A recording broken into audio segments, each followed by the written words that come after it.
On this episode of the Ask Mike Reinold Show, I have an amazing baseball episode, a bunch of great minds that were all at the Saberseminar this weekend, the big Sabermetrics seminar up in Boston. I got Dan Blewett, I have Will Carroll, Kevin Vance, Dave Fisher, bunch of pro guys, collegiate coaches, injury experts, you name it. It's going to be a great episode.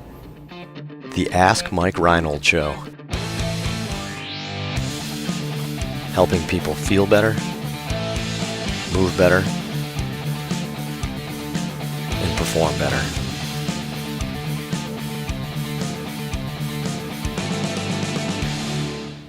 Welcome back, everybody, to the latest episode of the Ask Mike Reinold Show. We got an awesome episode today, a baseball-specific episode, but I have a bunch of great guests. So the champion crew's not here today. It's kind of weird. So the students are behind the scenes still checking us out. But we've substituted all the champion people for a great baseball crew, which is going to be really cool here. So this weekend was a big seminar up in Boston for Sabermetrics. It's called the Saberseminar, ran by Dan Brooks and Chuck Korb, and just an amazing group of all the statisticians and people that are in the Sabermetrics aspect of baseball. So we all attended, and we all said, let's hang out and let's talk a little bit. So we got a great episode. So Dan Blewett from Warbird Academy in Bloomington, Illinois, right? So Dan, great, really to me, great resource on the web right now. He's contributed a bunch to EliteBaseballPerformance.com if you haven't seen it yet. But amazing writer, some really good videos that he's done in there, but I've been really impressed with what he's doing.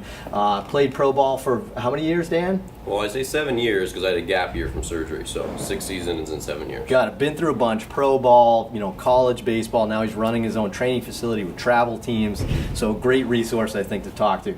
Next is Will Carroll. You may recognize him as the injury expert or at injury expert, right? So Will, longtime media writer for pretty much everybody. Yeah. I mean, I've known Will for over a decade now, I guess, and he's written for everybody out there now on injuries, and really one of the leading specialists in terms of like relaying information and how do we take injuries that we're seeing, how do we apply those things, and obviously great writer, but now he's also working with Modus Global with their M sleeve that they do. So Will, tons of information because he probably knows more than all of us because he talks to more people.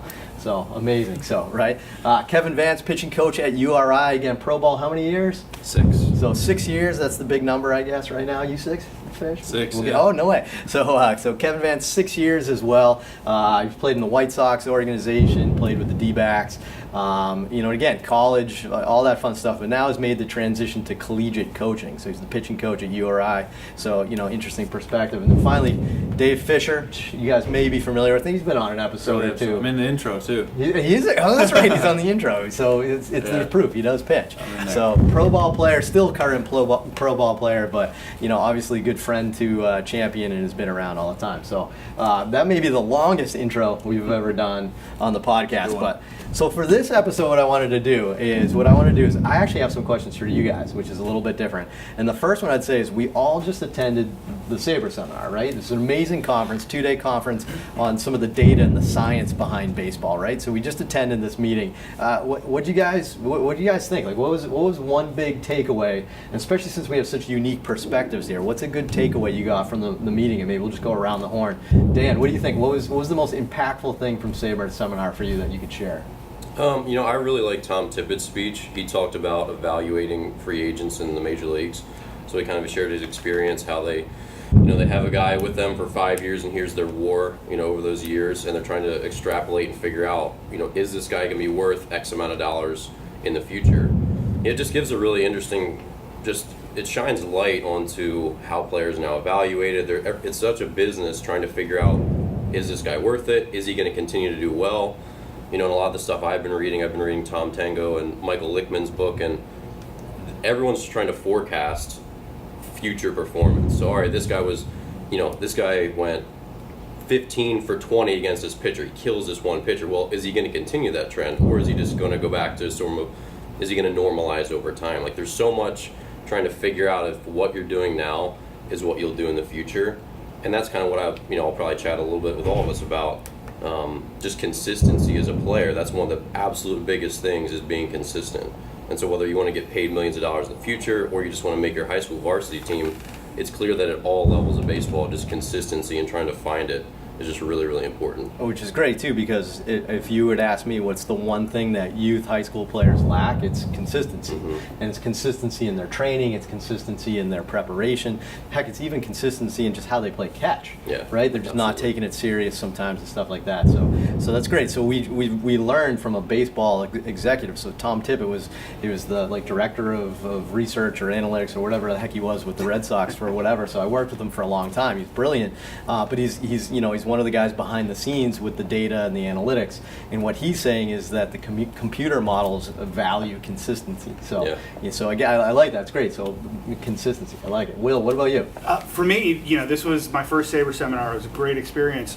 I think, for years we've talked about performance, we've talked about prediction, we've seen the advanced stats, and we're at the 99% mark now.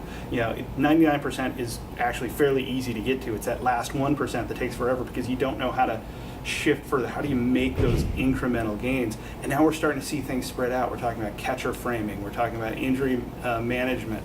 We're talking about financial management and bringing models from Wall Street into things. So I think it's seeing the spread of it and seeing how many opportunities there are within that to really make a difference in the game. So for me, it's just exciting that there's more things to learn rather than, okay, we got there, we're done. And you're starting to see that in baseball. I think we're seeing a kind of a stagnation period and then a revolution because we're seeing more data. The StatCast is taking over, and as we start to figure out how to put that into context, for example, everybody now looks at launch angle and exit velocity. I've said people it ruins the game. I'm like, no, my first reaction when Aaron Judge hits a home run is woo, and then it's what's the exit velocity? Yeah. And you look at these, and if I said to you 3 years ago, 108 mile an hour exit velocity, or Cody Bellinger last night hitting 105 with a sound that I've never heard before. How we put those into context and getting those things over, getting the understanding, and then bringing it down to the high school, the college, the youth level. I think it's going to be a really exciting time in the next 5 years. Yeah, I feel like we're at a really cool point. I feel like 10 years ago we started this concept of data or whatever, however long it was, we started this concept, but it's not just like incrementally getting better, right? It's like it's astronomically getting better. There's more data at our fingertips every freaking day. I feel like there's a huge market opportunity for players here that it's not just this over-reliance on velocity and stuff like that and just say like, well, it's just how hard can I throw? That's the one metric that a kid seems to care about. Right. But it's about, there's all these different metrics, and trust me, the front offices of professional baseball teams are analyzing these metrics. It's not just velocity. Right? I think one of the things we're seeing is, baseball comes in waves. In the 80s, steroid era, the home run era, the hitters were all power, and then so the answer for that was pitchers to throw harder. Right. And so the answer to that was hitters to swing harder. And we figured that out. So what's the next? So are we talking about pitch design, spin, all the other things? What's going to be the pitcher's answer? And we're at a period where we're about to figure that out. Right. I feel like the evolution has been that essentially we went from, all right, the position players are hitting harder, they're getting a little smarter, so let's just throw harder. And now the pitchers have the hitters have adapted. So now it's almost like we need to start tricking them again, right? And I don't know if I said that well. But, no, you're exactly right. Velocity was the easy part. Right. Pitching is tougher, as you guys well know. right. And there's plenty of people. I mean that it's about getting outs, right? One metric isn't enough. If you get outs, that's great. But Kevin, what do you think? What was your big takeaway? I thought it was great to hear a lot, sort of bridging the gap. There was a lot of guys like Dan, I think, really finished it off.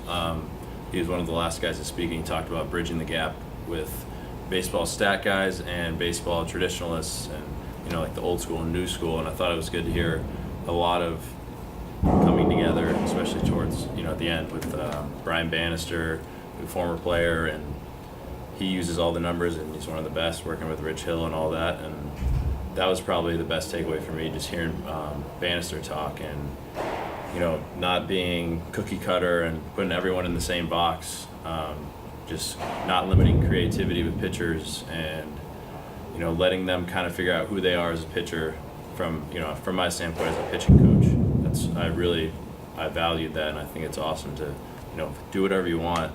I'm not gonna, tell you to be a tall and fall guy or, have this certain arm path. Everyone is doing what they do. So that was good to hear from guys like Bannister, and just letting guys kind of do what they do, not limiting creativity, and at the same time pulling things from both sides, the numbers, and a little bit of old school baseball too. Yeah, it's pretty neat again now. I think in where we are with data again now is we used to have these assumptions that there was a best way or an optimal way for almost everything. It's the healthiest way. This is the best performance way, whatever it may be. We had all these different things, but now I think the data is showing us that the individualization of these programs is probably what's most optimal. And great takeaway. I think that's fantastic.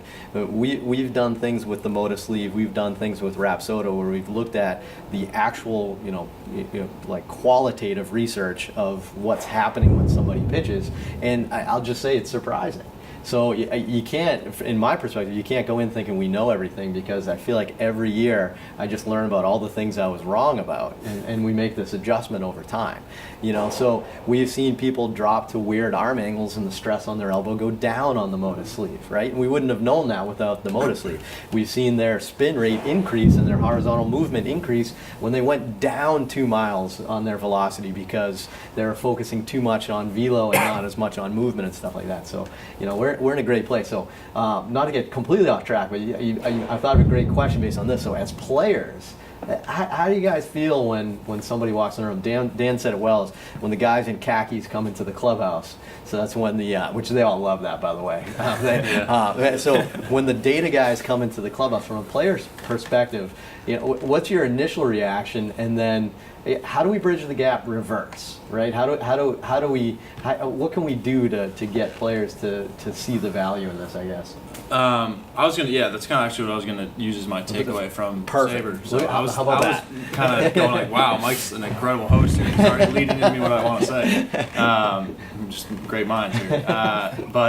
So it was my first Saber seminar too. I think it was all of ours, right? And I thought the coolest part was honestly you read these guys' articles and you see their data all the time. And for me, having an opportunity to go there and kind of put some names to faces was really cool. So in terms of bridging the gap with that, just connecting on that emotional level, talking about things. Me and Kevin got to test the Moda sleeve and the Rapsodo stuff, throwing out in front of it, and then talking to them about the data. And I just think that's something that is only going to help players in the future. It's only going to help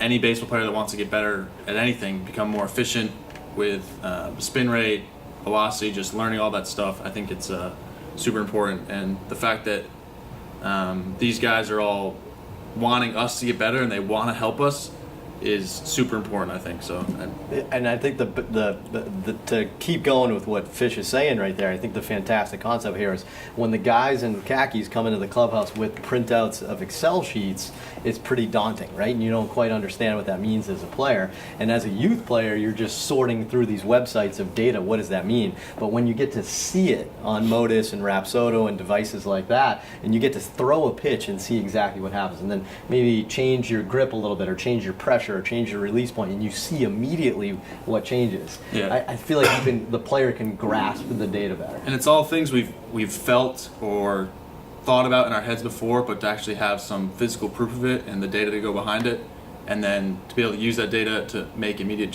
adjustments, pitch to pitches, which is incredible. It's amazing. Yeah, it's One of wild. the funny things to me is I've been doing this long enough that I remember literally having arguments about whether a curveball curved. We were still at that point when I started. Right. And And that wasn't that long They got ago. the right? internet. No, yeah, and now I can tell you not only that it does curve, but how much it curves horizontally, Yeah, vertically, and what when. the spin. Right. Yeah, and you can learn to shape these pitches by changing what you do and the field. And these are things that have always existed, and now that we're quantifying them, the next step beyond quantifying is putting them in context, like you said. It's amazing to me that players are starting to do that. So we've got to bridge that gap pretty quickly about getting context into the field.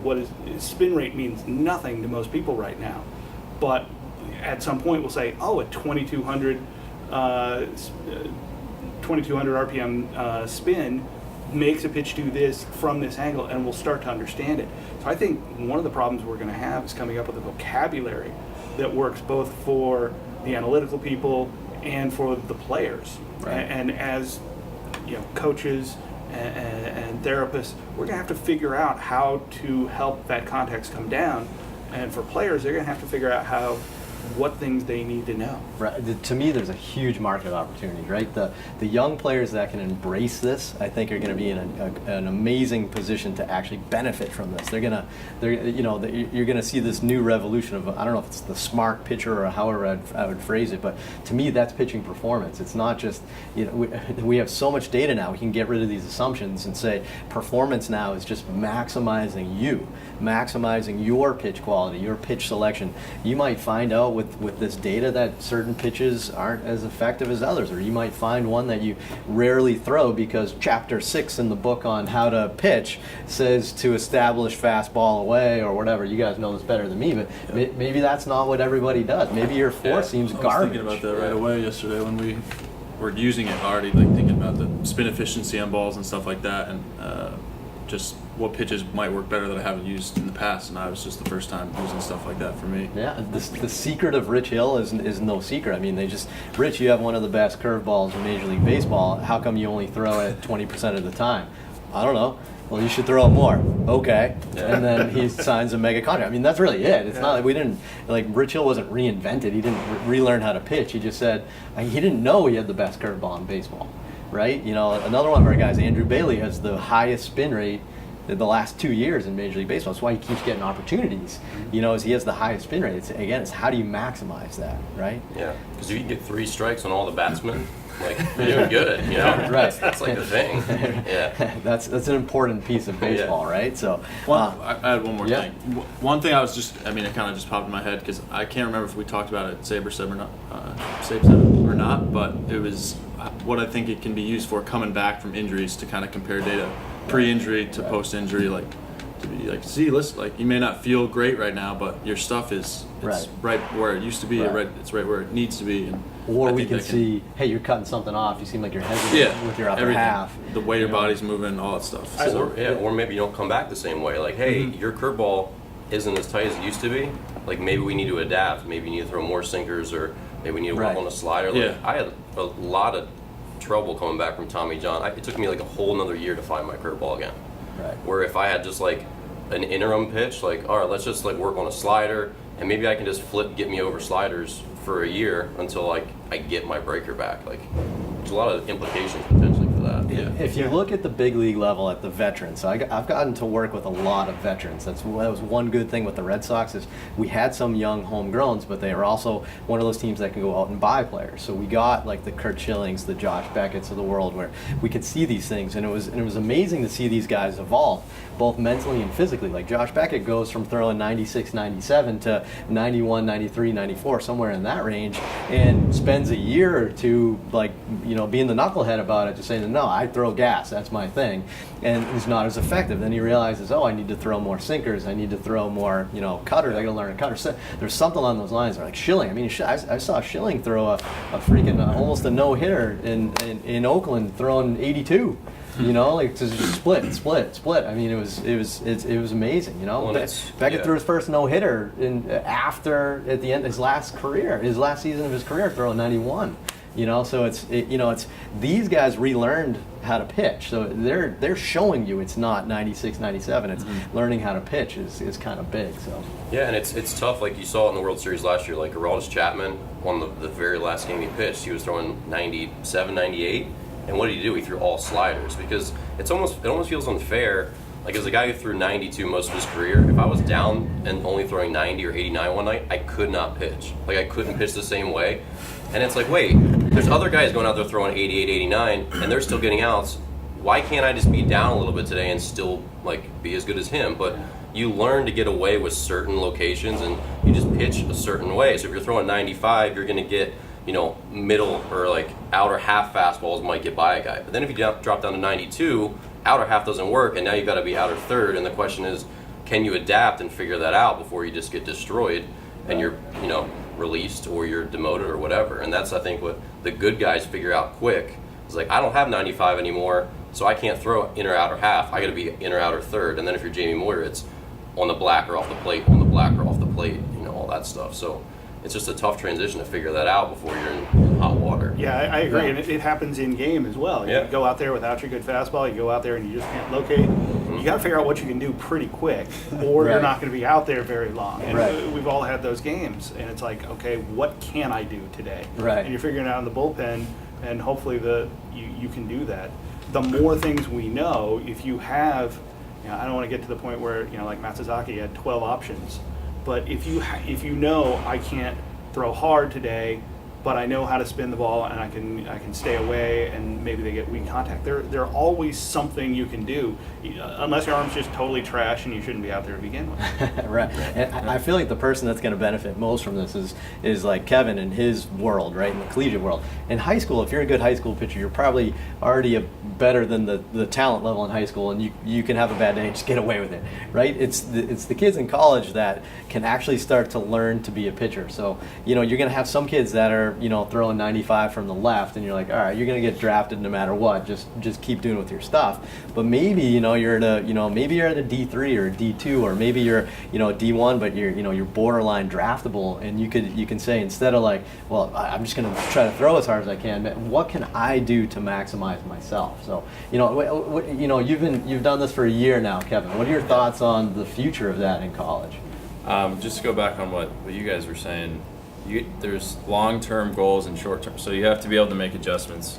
You have a goal. I want to throw harder. I want to do this. But you also have to be able to make adjustments pitch to pitch.